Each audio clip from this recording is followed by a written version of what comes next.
The Italian city of Venice rises from the waters of the Venice Lagoon and is a destination unlike any other.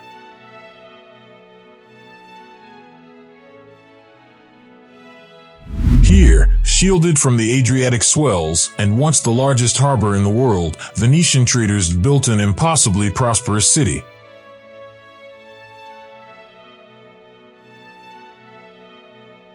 There is no disputing that, despite its reputation as the world's most beautiful city, Venice occasionally becomes overrun by admirers.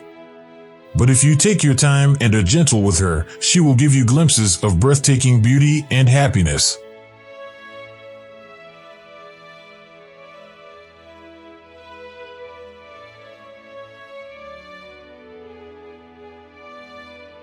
One of the great squares in the world, St. Mark's, is located in the San Marco area, where most visitors start.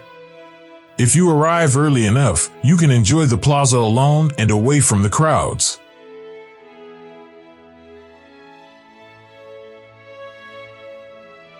Some of the most beautiful architectural gems in the city surround St. Mark's Square. But none is better than St. Mark's Basilica, a treasure trove of sacred artifacts that includes everything from St. Mark's body to a lock of the Virgin Mary's hair.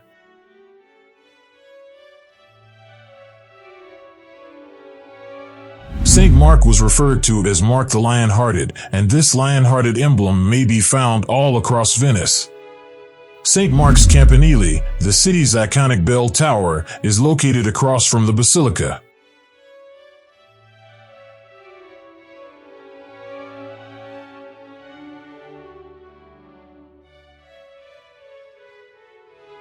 Climb the tower to watch Venice extend all the way to the distant Pyrenees in all her marble and red-tiled magnificence.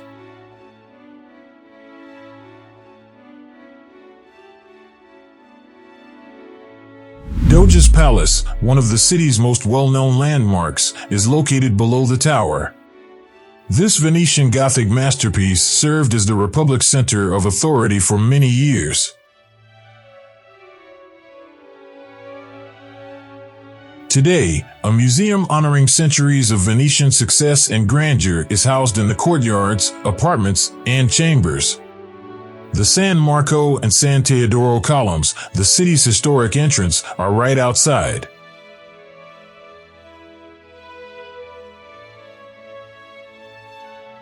Your adventure along the Grand Canal, one of the world's major waterways, begins here, beneath the winged Lion of Venice. The canal winds through Venice for about 2.5 miles. It is her primary artery and her lifeblood.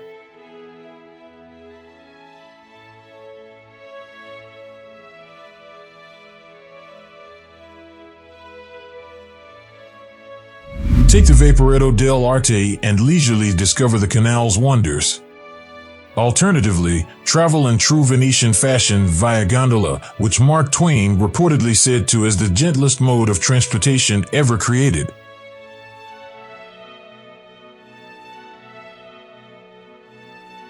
The Santa Maria della Salute's beautiful dome rises close to the canal's southern mouth. In search of relief from the plague in the 17th century, Venice turned to the spirit of Mother Mary. As soon as the epidemic was over, the Venetians built this new church in her honor.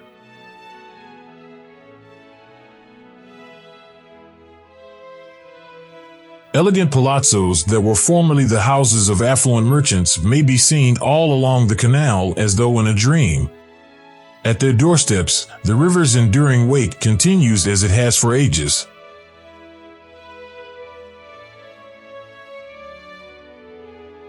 Many of the palazzos now house galleries and museums. Visitors can savor the grandeur of Venice in the 18th century at Ca' Rezzonico. While Palazzo Grassi's daring renovation and artwork perfectly depict a city that values the past while welcoming the future.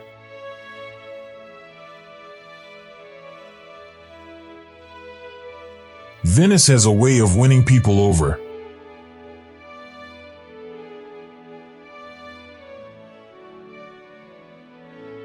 Peggy Guggenheim, an American heiress, settled on the Grand Canal in the 1940s. Today, her remarkable collection of modern art continues to honor her love of Venice and delight the many art enthusiasts who visit each day.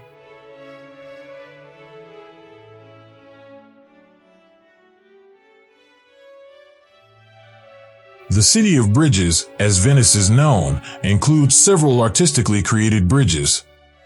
Some of the best views of the Grand Canal may be found from the Accademia Bridge, which connects the San Marco neighborhood to the Accademia Gallery. The Rialto Bridge, one of the Grand Canal's 4 crossings, is the oldest. This majestic entrance to the Rialto markets has remained in place despite being the sole means to cross the canal on foot for more than 3 centuries.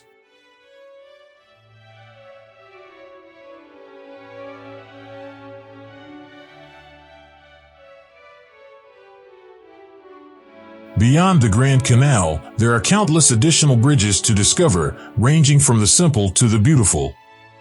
The most well-known of all links the old prison and Doge's palace.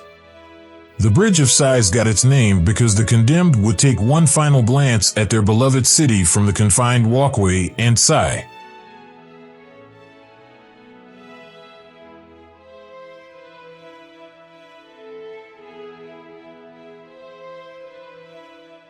Put your map away and let Venice surprise you. It's a city to get lost in. Follow twisting lanes that abruptly lead to peaceful piazzas and up to the steps of historic churches.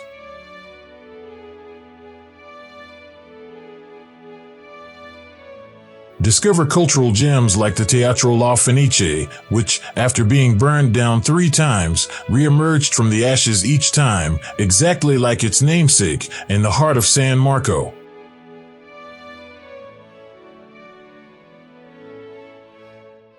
As you walk further, you will encounter more residents and less tourists. The city gives up its most private joys in these spots.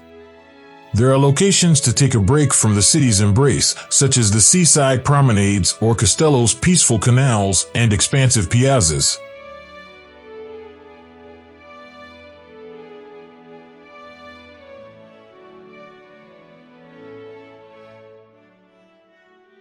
The center of European glassmaking for a long time was Venice. In the 13th century, Venice moved all of its glassmakers to the island of Murano out of fear of an inferno. The descendants of these artisans are still producing works of extraordinary delicacy and color 700 years later.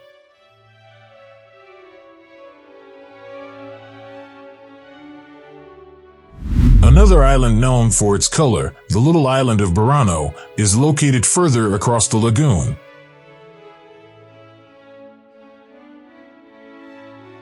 According to legend, fishermen painted their homes in different colors to help them navigate home through the fogs of the lagoon.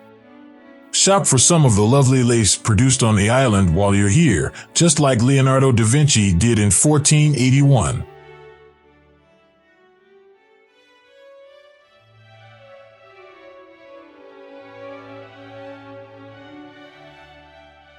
For more than 1,500 years, Venice has shone her light into the outer reaches of the world, from the exploits of Marco Polo and Casanova to the brilliance of Vivaldi and Bellini.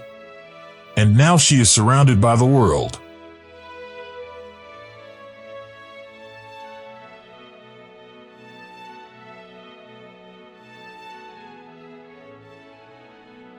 Just keep in mind that Venice is kind to those who remain. Spend a few nights with her or a month with her, but make sure to relish every precious moment she has to offer.